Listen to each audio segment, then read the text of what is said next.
Narito tayo ngayon upang matunghayan ang napaka-latest, nag-iinit na issue ni Ate Erica sa pagitan ng kanyang pamilya. Sa pagpapatuloy ng ating istorya ay nandun pa rin si Kalingap Val Santos Matubang sa bahay nila Ate Erica.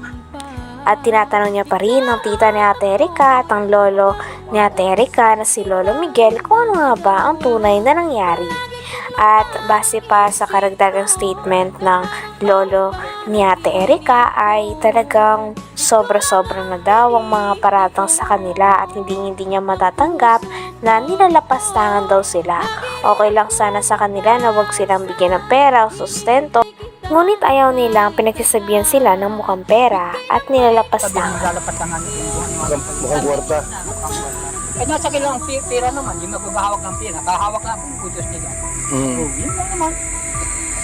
Hindi ako yung inutusan, may ingat, tinulungan ko sila. Kung hindi ako ang tulong doon, wala din yung bahay nila. Sa kapatid ko, Epal, kung nasa amin ang pera, bakit po kayo magtsatsaga sa probinsyan? Doon namin uli-uli dinadala si mama na naglalakad lagi ng papasakanan nila para po manghingi lang ng sulong.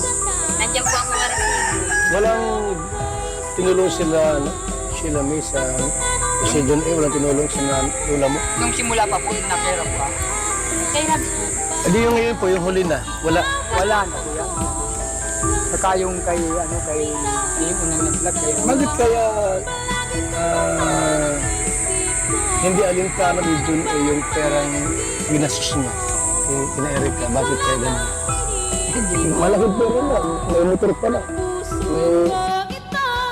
Dagdag pa ng tita ni Ate Erica ay talaga nagulat na nga lang daw sila nang ibinili daw na lote at bahay pati na rin ng lupa si Ate Sheila May ni Erica at ang kanyang asawa. Sabi pa nga nila ay okay lang naman daw sa kanila na huwag silang tulungan, ngunit ang masama lang at hindi nila matiis ay ang pagpaparinig sa kanila na wala namang katotohanan. Kaya ito daw ang naghudyak sa tita ni Ate Erica na magsalita na at gumawa ng video tungkol sa issue dahil hindi na nila makayanan ang mga kahihiyan na pinopost at binabato o pinaparatangan sila ng hindi naman totoo. Ito nga din ang dahilan kung bakit hanggang ngayon ay malaki na ang away sa pagitan ni Ate Erica at ng kanyang pamilya. kasi po talaga si Sheila, hindi po namin alam kung kanino nakapangalan. Yung Lote. anong loto? Yun ang gusto ko rin malaman. Alam na natin lahat. Basta po nalaman lang po namin, bumili silang mag-asawa ng bumili sa dati. Pero sinabi itong motor para sa pamilya. Yung tricycle. Saan yung tricycle ngayon? Nino? Si Sheila May. Ilan ba anak ni Sheila May? Isa lang po. Ano trabaho ng asawa niya? Wala po. Wala. Yung magandang buhay ngayon. Sabong-sabong lang yun. Pag may sabungan niya, kalabas na yun. Pag may sabong nilait, lulukoy yung asawa. Kaya mga masamasada. Silang gumamit sa private motor yun? Private na tricycle? Pinandaw po yun. Kinuna ng prangkisa. Saan? Mga po kung totoo at Ang permis. uwi dito. Pag uuwi dito, may kapal. yung number. Isa pa sa mga hinain nito ay ang mga pera daw at mga pinamimigay na dapat sana ay para sa buong pamilya ay inaangkin daw ni Ate Erica at ng kanyang ate pati ng asawa ng kanyang ate. Katulad na lamang ng binigay ni Sir Jun A na tricycle na pang pamilya ay si Ate Erica at ang ate niya lang daw ang nakikinabang. Dahil simula nang umalis sila ay hindi na sila nagparamdam at ni isang anino sa bahay nila dati ay hindi na nakikita. Talagang tuluyan na nga na iniwan ni Ate Erica at kinalimutan na lang ang kanyang lolo at lola na nagpalaki sa kanilang dalawa ng kanyang ate. Kaya ito din ang hindi makakayanan ni Lolo Miguel dahil marami pa silang mga masasamang bagay na sinasabi at binabatos sa mga tao na nag-aruga, nagpaaral at nagpalaki sa kanilang dalawa ng kanyang ate. Uwi dito. Pag uuwi dito, may kapal. yung number. Ang prangkisa tayo, alam mo, magkano? 300,000. Parang isang yun, ang ginagawa ko pagka-piki yun. Gawa ng pag-uwi dito, tatapalan ng papel. Punta doon, lulubay siguro asawa, mga masada, tatanggal. Hindi naman po sila masadap ito sa amin. Kung ano ba, nagugulat na lang po kami na may tricycle na. Nagulat po kami, may motor na. Nalaman na lang po namin, may lote na po sa daet. Wala naman pong ano sa amin sila na, o tita, lula, ganito po nito. Sila lang po. Ang nakakaalam sa lahat ng transaksyon. Sila lang. Okay. Basta po pagdating ng kapatid niyo, kasama. Parang nalis behind sa iyo, hindi kayo inaalala. Hindi bali wala po sa dahil naman ako sa gatong hirap. Ayun po, basta sa taga ko tatandungan. Wag lang yung pabitangan kayo. Huwag lang kayo sasabihan ng ganyan. Hinihingi lang.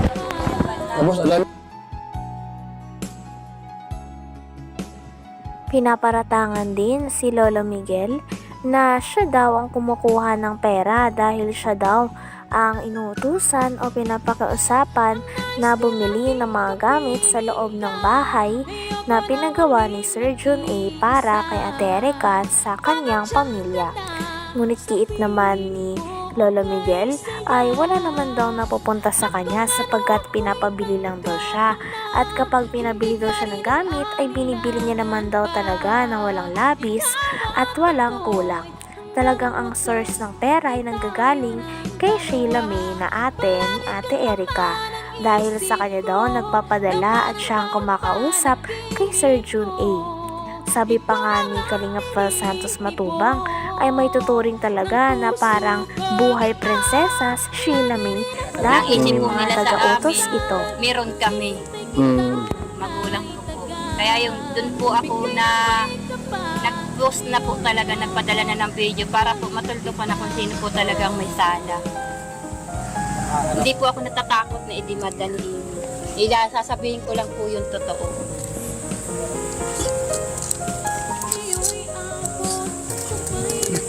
ano mensahe mo tayo kay Ini Torres tay? Kung binig mo yun. Ini Torres, yung kunaradinig mo ko ay huwag kang magparahambog at walang katotohanan yan. Sino ba ikaw? Hindi kita kakakilalang tao. Ba't papasok ka sa pamilya namin? Naiintindihan mo kung sino nagpalaki sa dalawang yun. Pinalaki mo ba yun? O ikaw ang nagpa-eskwela? Yun lang, yun ang mensahe ko sa iyo. Kaya ate, ano mensahe mo kay Ini Torres? At marami ito babanta sa iyo. Yun po, galit po sila sa akin dahil kasi dati po nag-post po ako noon sa Ayon pa sa kwento ng tita ni Ate Erica ay si Ate Erica daw ay may ate na nagngangalang Sheila May at may asawa din ito. Ang asawa naman nito ay sabongero daw, sabi ni Lolo Miguel, at medyo natawa pa nga si Lolo Miguel na kinikwento ito. May isa din daw anak, si Sheila May at ang kanyang asawa. Si Ate Erica naman ay dumidepende nga daw sa kanyang ate, kaya nahahawaan na daw si Ate Erica na ugali ng kanyang ate na hindi naman nagugustuhan ni Lolo Miguel.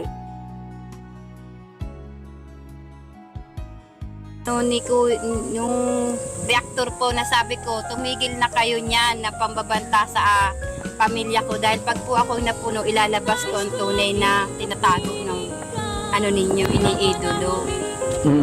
Pero hindi pa rin kayo tumigil, kaya ako nag-post na para huminto na lang ang ginagawa sa akin.